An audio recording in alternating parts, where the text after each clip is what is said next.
پھر مضمون خط جس کو ہم نفس مضمون بھی کہتے ہیں، جو پیراگراف کی صورت میں لکھنا چاہیے، جس میں ہم خط کا ہمارا جو بھی ہم نے تحریر کرنا ہوتا ہے وہ ہم نفس مضمون میں تحریر کرتے ہیں۔ پھر آخر میں کیا ہوتا ہے؟ خاتمہ ہوتا ہے، ٹھیک ہے۔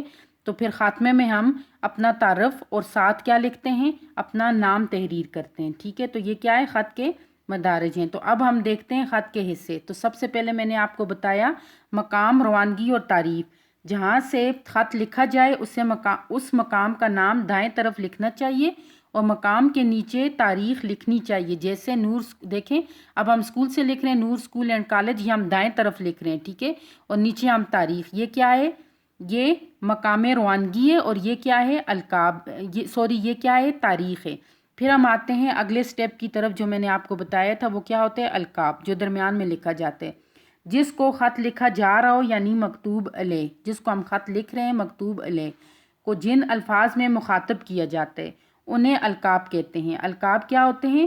یعنی جس میں ہم مکتوب علیہ کو مخاطب کیا جاتا ہے، یعنی اس کے لیے جو ہم الفاظ استعمال کرتے ہیں وہ کیا ہیں؟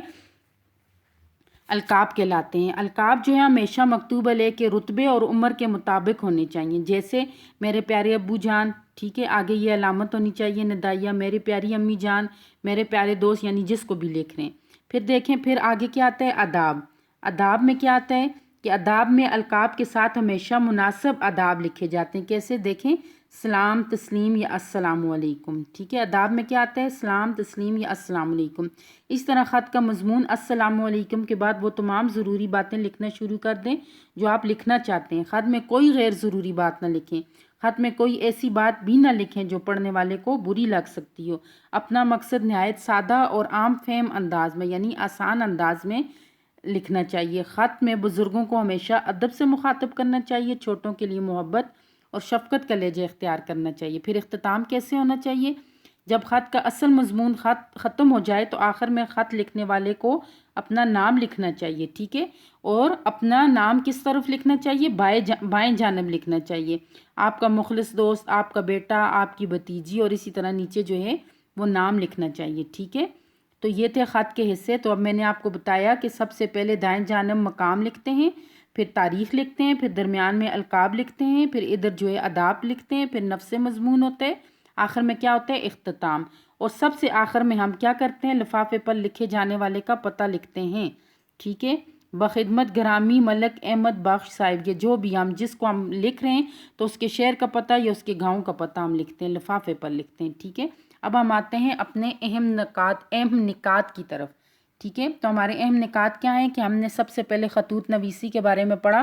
خطوط نویسی سے کیا مراد ہے؟ یعنی جب ہم اپنے سے دور لوگوں سے تحریری طور پر بات کرتے ہیں تو اسے کیا کہا جاتا ہے؟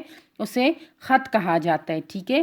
تو خط کو مکتوب، خط لکھنے والے کو کاتب یا مکتوب نگار، یا جس کو خط لکھا جاتا ہے اسے مکتوب علیہ کہتے ہیں، ٹھیک ہے۔ تو خط کی تعریف میں نے آپ کو بتائی کہ خط جو ہے وہ تحریری طور پر بات کرنے کو کہتے ہیں، ٹھیک ہے۔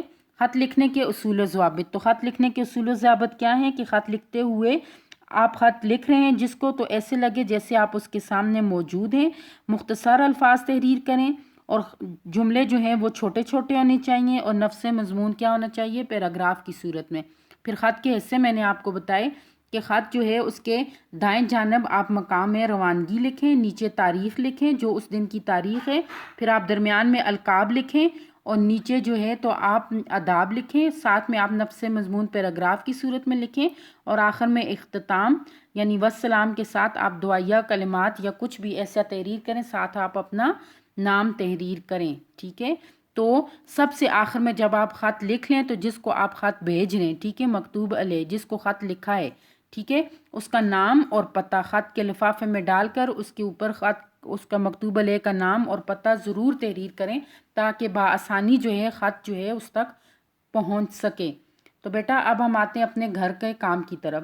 تو گھر کا کام کیا ہے آپ کا کہ پہلے تو آپ نے 31 اگست کو جو آپ نے اپنی جو آپ کی نیٹ نوٹ بک ہیں وہ آپ نے اسکول میں سبمٹ کروائی ہیں، ٹھیک ہے۔ اگر جنہوں نے نہیں کروائی تو وہ ضرور اپنی نوٹ بک جو ہے اسکول میں سبمٹ، نیٹ نوٹ بک جن پہ ہم اگست کے مہینے کا آن لائن کام آپ سے ہم لوگ کروا رہے تھے، ٹھیک ہے، تاکہ اگست کے منتھ کا آپ کا رزلٹ بن سکے اور وہ رزلٹ جو ہے 5 کو اناؤنس ہوگا۔ تو آپ نے سیٹرڈے کو، ٹھیک ہے، آپ نے سیٹرڈے کو کیا کرنا ہے کہ اپنی نیٹ نوٹ بک اور ساتھ ہی آپ نے جو ہے تو اپنا رزلٹ جو ہے وہ اسکول سے کلیکٹ کرنا ہے، تاکہ نیکسٹ منڈے سے ہم آسانی سے آپ کو دوبارہ سے نیٹ کاپیوں پر کام کروا سکیں۔